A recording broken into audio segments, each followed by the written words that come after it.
প্রিয় ছাত্রছাত্রী ভাই ও বোনেরা, আসসালামু আলাইকুম। আশা করি আপনারা সবাই ভালো আছেন এবং সুস্থ আছেন। আমিও ভালো আছি, আল্লাহর রহমত। আজ আমি আবারও হাজির হয়েছি আপনাদের ফ্লেক্সিবল বাজেট থেকে আলোচনায়। ফ্লেক্সিবল বাজেটের একটি গুরুত্বপূর্ণ অঙ্ক নিয়ে হাজির হয়েছি। আশা করি আপনারা আমার সাথে ছিলেন, আমার সাথে আছেন এবং ভবিষ্যতেও আমার সাথে থাকবেন। নিয়ে যাচ্ছি আজকের অঙ্কে। এটা কমার্স পাবলিকেশন বইয়ের ফ্লেক্সিবল বাজেট অধ্যায়ের চতুর্থ নাম্বার প্রশ্ন, অর্থাৎ C4 এক্সারসাইজ C4 একটি প্রশ্ন। আপনাদের পাশে যদি হাতের পাশেই যদি কমার্স পাবলিকেশনের ম্যানেজমেন্ট অ্যাকাউন্টিং বইটি থেকে থাকে একটু বের করে নেন এবং আমার সাথে সাথে যোগদান। বলা হয়েছে এ factory is currently working at 50% capacity and the produce cost 180 টাকা পার ইউনিট। অর্থাৎ এ ফ্যাক্টরি নামের একটি প্রতিষ্ঠান বর্তমানে 50% লেভেলে কার্যক্রম করে এবং 50% লেভেলে কার্যক্রম করতে তার কস্ট পার ইউনিট ব্যবহার করে 160 টাকা। অর্থাৎ একটা পণ্য উৎপাদন করার পিছনে তার 160 টাকা ব্যয় হয়। পার ইউনিটের টাকাগুলো মেটেরিয়াল দেওয়া আছে 100 টাকা, লেবার দেওয়া আছে 30 টাকা, ফ্যাক্টরি ওভারহেড দেওয়া আছে 30 টাকা এবং ব্র্যাকেটে বলছে 40% ফিক্সড। অ্যাডমিনিস্ট্রেটিভ নামের একটি খরচ দেওয়া হয়েছে, তার রেট দেওয়া হয়েছে 20 টাকা পার ইউনিট, যার ব্র্যাকেটে বলা হয়েছে 50% fixed. The product is sold at taka 200 per unit and produce 10,000 unit at 50% capacity. অর্থাৎ আমরা তো জানি ফ্লেক্সিবল বাজেট রচনা করার জন্য একটা ভিত্তি লেভেল দেওয়া থাকে এবং সেই ভিত্তি লেভেলের আলোকে অন্যান্য লেভেলগুলোর জন্য বাজেট রচনা করতে হয়। তাহলে যে লেভেলটার কথা বলা হয়েছে সেই লেভেলটা দেওয়া হয়েছে 50%। তার মানে আজকে আমরা ধরে নিতে পারি আমাদের এই 50% লেভেলটাই হলো আমাদের বেস লেভেল, অর্থাৎ ভিত্তি লেভেল। তাহলে ভিত্তি লেভেলের জন্য সেলিং প্রাইস দেওয়া আছে 200 টাকা পার ইউনিট এবং 50% ক্যাপাসিটিতে উৎপাদিত একক দেওয়া হয়েছে 10,000 একক। If the factory 60% working level, যদি কোম্পানি 60% লেভেলে কার্যক্রম করে তাহলে raw material cost will increase by 2% and selling price will falls by 2%। অর্থাৎ যখন তারা 60% লেভেলে পণ্য উৎপাদন করে তখন ম্যাটেরিয়ালের দামটা 2% করে বৃদ্ধি পায় প্রতি ইউনিটে, আর সেলিং প্রাইস যেটা সেটা 2% ফলস পায়, অর্থাৎ 2% ডিক্রিজ পায় বা রিডাকশন পায় বা হ্রাস পায়। তাহলে প্রিপারে ফ্লেক্সিবল বাজেট অ্যাট 50% অ্যান্ড 60%। তাহলে লেভেল কিন্তু আমাদের দেওয়া হয়েছে দুইটা, একটা ভিত্তি লেভেল 50 আর একটা রিকোয়ার্ড লেভেল 60। তাহলে লেভেল টোটাল হয়ে গেল দুইটি। তা লেভেল যদি হয় দুইটি তাহলে 2 কলামের ছক হয়, লেভেল যদি হয় 3টি তাহলে 3 কলামের ছক হয়, লেভেল যদি হয় 4টি তাহলে 4 কলামের ছক হয়। যেহেতু আজকে দুইটা মাত্র লেভেল দেওয়া হয়েছে, একটা 50% একটা 60%, তাহলে 50%-এর জন্য একটি কলাম আর 60%-এর জন্য একটি কলাম আপনাকে করে ফেলতে হবে। প্রিয় বন্ধুরা, এখানে 4টা খরচের তালিকা দেওয়া হয়েছে। এই 4টি খরচের তালিকার মধ্যে কিন্তু ক্লাসিফিকেশন করে দেওয়া নাই যে এগুলো ফিক্সড, এগুলো ভেরিয়েবল, এগুলো সেমি ভেরিয়েবল, এগুলো সেমি ফিক্সড। অর্থাৎ খরচগুলো ক্লাসিফিকেশন করে দেওয়া নাই। এর আগের ক্লাসগুলোতেও আমি বলেছিলাম, হয়তো নিশ্চয়ই আপনাদের স্মরণ আছে, মনে আছে, যে যদি আমাদের খরচগুলো ক্লাসিফিকেশন করে দেওয়া থাকে তাহলে যা দেওয়া থাকে তাই, আর খরচগুলো যদি ক্লাসিফিকেশন করে দেওয়া না থাকে খরচগুলোকে প্রধান দুই ভাগে বিভক্ত করা হয়, A number fixed cost, B number variable cost, অথবা A number variable cost, B number fixed cost. Number কোনো বিষয় নয়, আপনি ফিক্সড আগে লিখবেন না ভেরিয়েবল আগে লিখবেন এটাও কোনো বিষয় নয়, লিখলেই হলো। মূলত কথা কি, খরচগুলো যদি ক্লাসিফিকেশন করে দেওয়া না থাকে তাহলে খরচ তখন দুই ভাগে বিভক্ত হয়ে যায়, একটা ফিক্সড কস্ট একটা ভেরিয়েবল কস্ট। তাহলে সেই হিসাবে আমি কিন্তু একটা ফিক্সড কস্ট লিখেছি, একটা ভেরিয়েবল কস্ট লিখেছি। এখন কথা হলো 50% লেভেলের কিন্তু ইউনিট দেওয়া হয়েছে 10,000, কিন্তু 60%-এর কিন্তু ইউনিট দেওয়া ছিল না, তাহলে পেলাম কোথায়? এটা নির্ণয় করার নিয়ম নিঃসন্দেহে আপনাদের মনে আছে, আমি এর আগেও বলেছি, এখনো বলছি।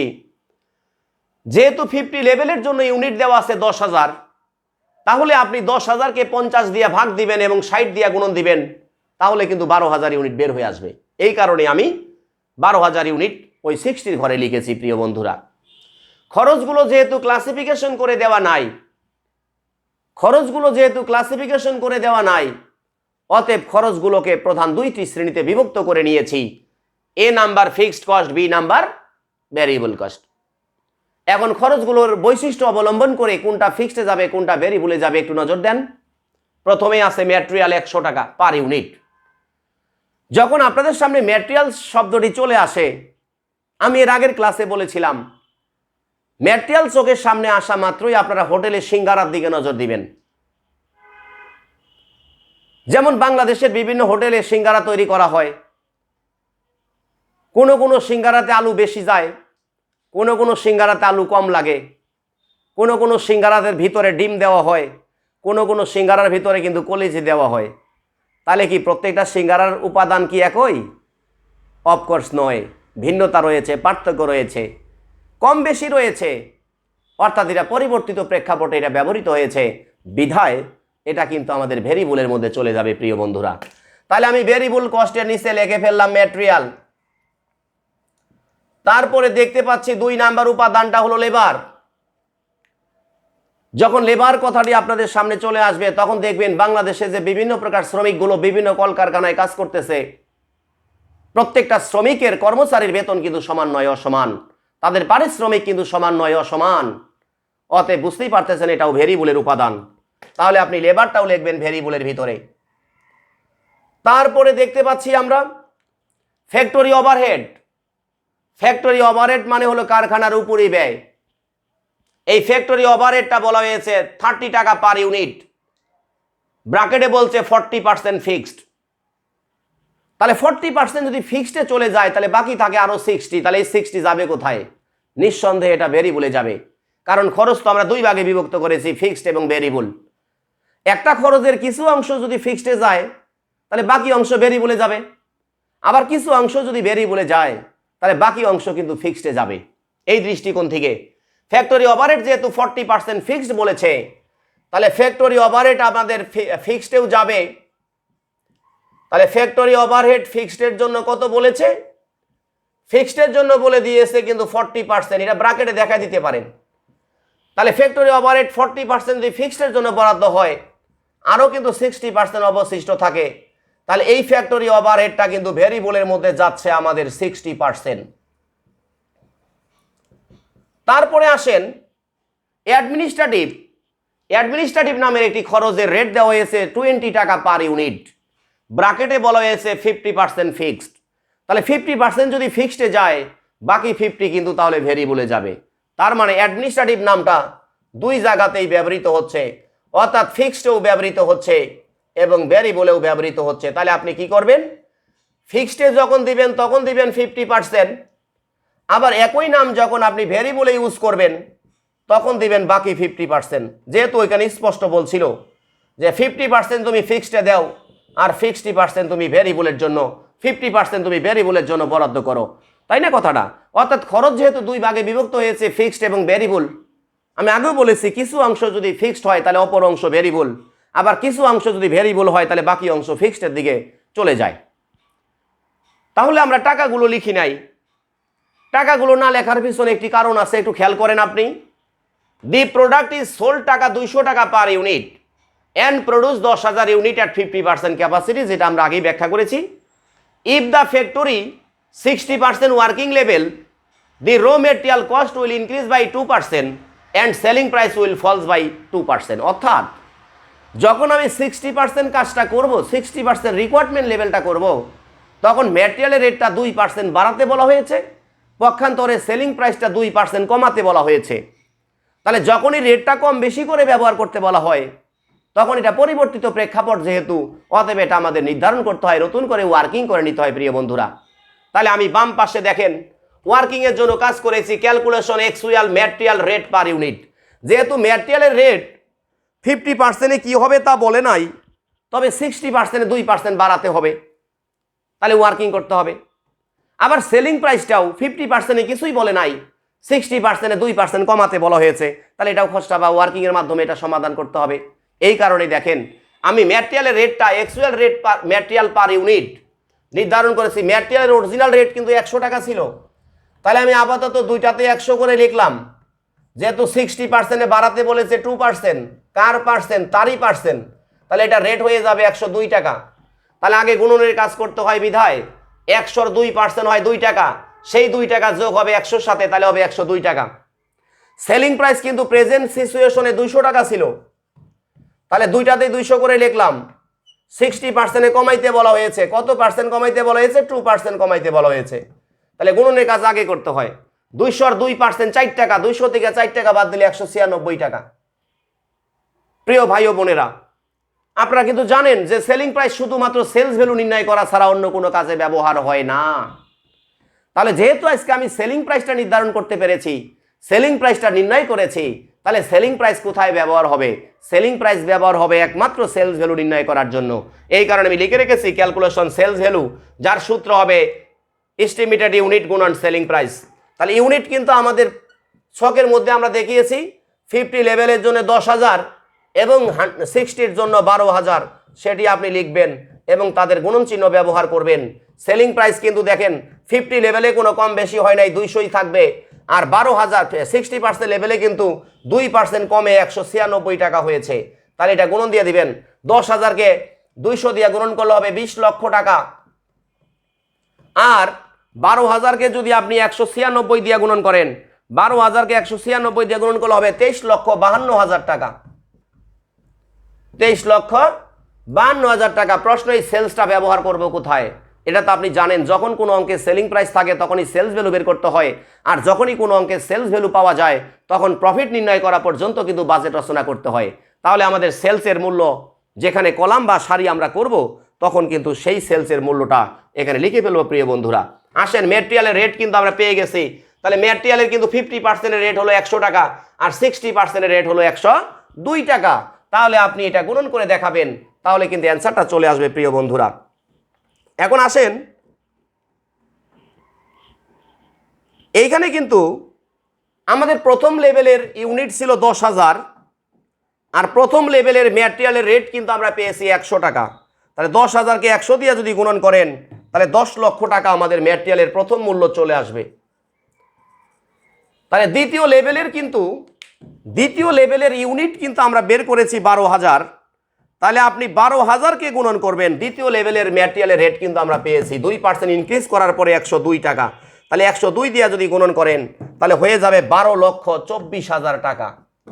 এটা অবশ্যই আপনারা ক্যালকুলেটর ব্যবহার করবেন, মনে মনে করার চেষ্টা করবেন না, তাহলে ভুল হয়ে যাবে। লেবারের যে রেটটা আছে দেখেন, লেবারের রেট কিন্তু কোনো চেঞ্জ করতে বলে নাই, কোনো কমাইতেও বলে নাই বা বাড়াইতেও বলে নাই। তাহলে ম্যাটেরিয়ালের রেট যেহেতু কমাইতেও বলে নাই, বাড়াইতেও বলে নাই, তাহলে ম্যাটেরিয়ালের লেবারের যে রেটটা আছে সেই রেট দ্বারা শুধুমাত্র এস্টিমেটেড ইউনিট বা সংশ্লিষ্ট লেভেলের ইউনিটকে যদি গুণন করি, তার মূল্যায়ন হয়ে যাবে। তাহলে লেবারের রেট আছে আজকে 30 টাকা। তাহলে 30 দিয়ে যদি আপনি 10,000-কে গুণন করেন, তাহলে ফিগার আসবে 3 লক্ষ টাকা। আবার 30 টাকা দিয়ে যদি 12,000-কে গুণন করেন, তাহলে মূল্যায়ন হবে আমাদের 3,60,000 টাকা। প্রিয় বন্ধুরা আসেন, ফ্যাক্টরি ওভারহেড। ফ্যাক্টরি ওভারহেডের অরিজিনাল রেট কিন্তু 30 টাকা। 30 টাকার 40% বলছে ফিক্সড। 30-এর 40% কত হয়? 12 টাকা হয়। 30-এর 40% হয় 12 টাকা। তাহলে 12 টাকার লেভেলের ইউনিট বা ভিত্তি লেভেলের ইউনিট কিন্তু 10,000। তাহলে 10,000-কে যদি আপনি 12 দিয়ে গুণন করেন, তাহলে কিন্তু হয়ে যাবে 1,20,000 টাকা। আর ফিক্সডের কিন্তু একটা বৈশিষ্ট্য আমরা জানি, সকল লেভেলে কি হয়? অপরিবর্তিত থাকে, অর্থাৎ কনস্ট্যান্ট থাকে, স্থির থাকে। অতএব ফিক্সডের জন্য যা বের করেছি তা উভয়ের জন্য পরস্পর একই টাকা লিখতে হবে। তাহলে ফ্যাক্টরি ওভারহেডের 30 টাকার মধ্যে 40% ফিক্সড, অর্থাৎ 12 টাকা গেল ফিক্সডে। 30-এর মধ্যে যদি 12 টাকা ফিক্সডে যায়, তাহলে বাকি থাকে কিন্তু 18 টাকা। তাহলে সেই 18 টাকা হলো ভেরিয়েবল। তাহলে 18 টাকা দিয়ে গুণন করবেন 10,000-কে, হয়ে যাবে 1,80,000। আবার আপনি কি করবেন? এই 12,000 ইউনিটকে 12,000 ইউনিটকে আপনি গুণন করবেন, যে অবশিষ্ট 18 টাকা ভেরিয়েবলের রেট আছে সেটা দিয়ে গুণন করবেন, হয়ে যাবে 2,16,000 টাকা। যাচ্ছি আমি পরবর্তী অ্যাডমিনিস্ট্রেটিভের অরিজিনাল রেট কিন্তু বলছে 20 টাকা পার ইউনিট, তার মধ্যে বলছে 50% ফিক্সড। 20-এর 50% মানে কিন্তু অর্ধেক, তাহলে 20-এর অর্ধেক কত হয়? 10 টাকা। তাহলে 10 দিয়ে গুণন করবেন 10,000-কে, তাহলে হয়ে যাবে 1 লক্ষ টাকা। ফিক্সডের বৈশিষ্ট্য যেহেতু আমরা জানি সকল লেভেলে একই হয়, তাহলে এটাতেও 1 লাখ টাকা হয়ে যাবে প্রিয় বন্ধুরা। তাহলে 20 টাকার মধ্যে 50% ফিক্সডে গিয়েছে, আর 50% তাহলে ভেরিয়েবলে যাবে। তাহলে ভেরিয়েবলের জন্য থাকে 10 টাকা। তাহলে 10 দিয়ে 10 টাকাকে গুণন করলে, 10,000-কে গুণন করলে হবে 1 লাখ, আর 12,000-কে 10 দিয়ে গুণন করলে হবে 1,20,000 টাকা। প্রিয় বন্ধুরা, খরচের বিশ্লেষণ শেষ হলো। যখন খরচগুলোর সিরিয়াল শেষ হয়ে যায় তখন আপনারা জানেন এর জন্য একটা টোটালের ছক করতে হয়, সেই টোটালটা আপনি করে নেবেন। তাহলে উপরে আমি লিখতেছি টোটাল ফিক্সড কস্ট। আপনারা দেখতে পাচ্ছেন ফিক্সডের উপাদান দুইটা হয়েছে, এই দুইটাকে একত্রিত করলে 1,20,000 এবং 1 লাখ মিলে হবে 2,20,000। তাহলে ফিক্সড কস্ট হয়ে গেল আমার দুইটাতেই 2,20,000।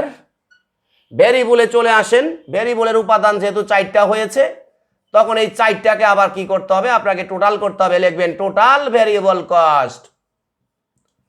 টোটাল ভেরিয়েবল কস্ট এটা আপনি যোগ করে নেবেন। 10 লক্ষ আর 3 লক্ষ 13 লক্ষ, 13 লক্ষ আর 1 লক্ষ 14 লক্ষ আর 1 লক্ষ 15,80,000। তাহলে টোটাল হয়েছে আমার এখানে 15,80,000। এইভাবে মনে মনে করার দরকার নেই, আপনারা বাস্তবিক প্রেক্ষাপটে ক্যালকুলেটর দিয়ে এটা করবেন। তাহলে ক্যালকুলেটর দিয়ে যদি করেন তার ফলাফলটা অতি অনায়াসে বের করতে সক্ষম হবেন। পরবর্তী 60% লেভেলের ভেরিয়েবলের ফিগারটা আমি যোগ করে দিচ্ছি। 12,24,000, 12,24,000 প্লাস 3,60,000 প্লাস 2,16,000 প্লাস 1,20,000। তাহলে এটা হয়ে গেল 19,20,000। যোগফল করে হচ্ছে আমার 19,20,000।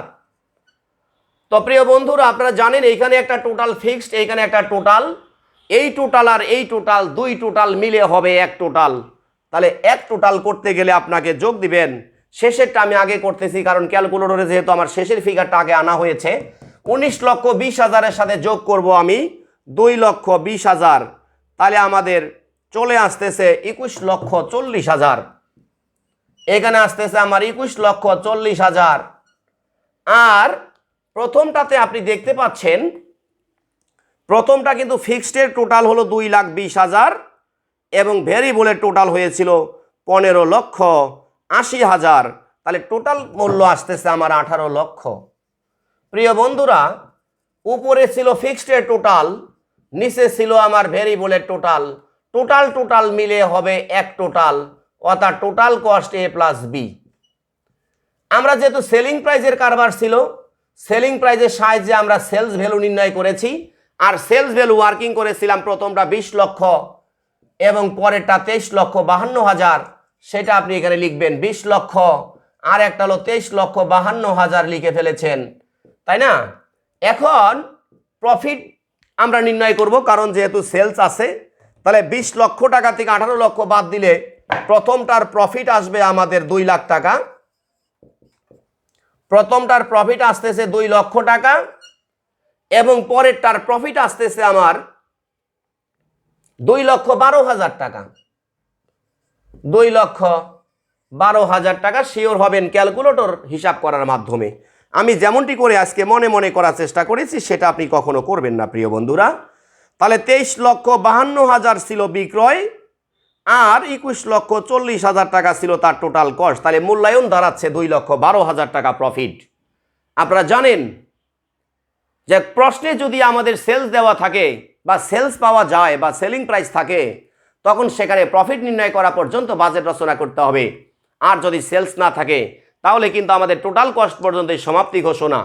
প্রিয় বন্ধুরা, ওয়ার্কিংয়ের বিষয়টা আপনারা যে কোনো এক পেজে করতে পারেন, স্টেটমেন্টের আগেও করতে পারেন, স্টেটমেন্টের পরেও করতে পারেন। যেটা খাতার পজিশন অনুসারে আপনি ওয়ার্কিং আগে করেন বা ফ্লেক্সিবল বাজেট আগে করেন, সমস্যা নাই। ওয়ার্কিং পরে করলে সমস্যা নাই। তো যাই হোক, আমি একটি গুরুত্বপূর্ণ অঙ্ক নিয়ে আলোচনা করলাম। আবারও আপনাদের সামনে আমি আসব, ফ্লেক্সিবল বাজেটের আরও অঙ্ক আছে, সেখানে আরও গুরুত্বপূর্ণ অঙ্ক নিয়ে আমি কথা বলবো, হাজির হব। সে নাগাদ আপনারা সবাই ভালো থাকেন, সুস্থ থাকেন। আল্লাহ হাফেজ।